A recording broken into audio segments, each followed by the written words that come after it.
What's the smartest way you've outsmarted a teacher? In high school, my math teacher, Mrs. Kowalski, ran her classroom like a boot camp. She had this awful rule where if you got a question wrong, you had to wear this giant hot pink dunce cap and sit in a tiny plastic chair at the front of the room, like you were in preschool. She called it motivational discipline. We all called it pure humiliation. She was the kind of teacher who didn't just enjoy order. She thrived on embarrassment, short, grumpy, and always glaring over her glasses like we were criminals instead of students.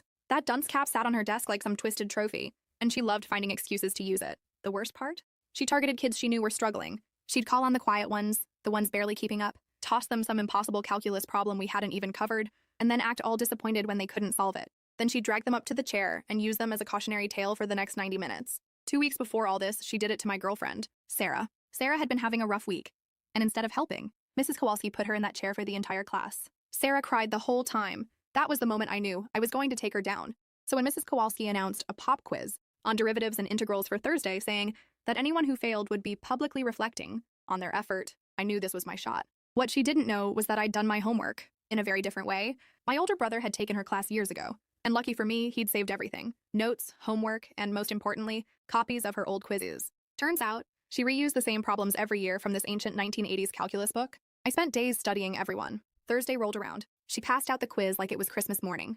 "You have 30 minutes, she said, and we'll be discussing the results in detail tomorrow." She practically winked at the stack of dunce caps on her desk. The quiz was brutal. Chain rule, U substitution, stuff we hadn't even touched in class. But I'd seen it all before. I finished in 15 minutes, double-checked my answers, and sat back while the rest of the class panicked.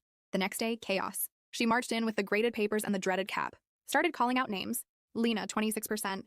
Miguel, 34%. Sarah, 21%. One by one, she sent my classmates up front in that ridiculous hat, sitting in tiny chairs like they were in kindergarten. Some were trying not to cry. It was heartbreaking. Then she got to my name. Emily Carter, 100%. The whole room froze. She stared at my paper like it had insulted her personally. "Emily," she said slowly, "why don't you come up and walk us through problem 7? She thought she had me. Thought I'd freeze or fumble or expose that I'd cheated. But I walked right up, took the marker, and broke down the solution line by line. Every formula, every step crystal clear. She tried another, then another. I nailed them all. You could see the color drain from her face, while 6 students sat behind me in dunce caps.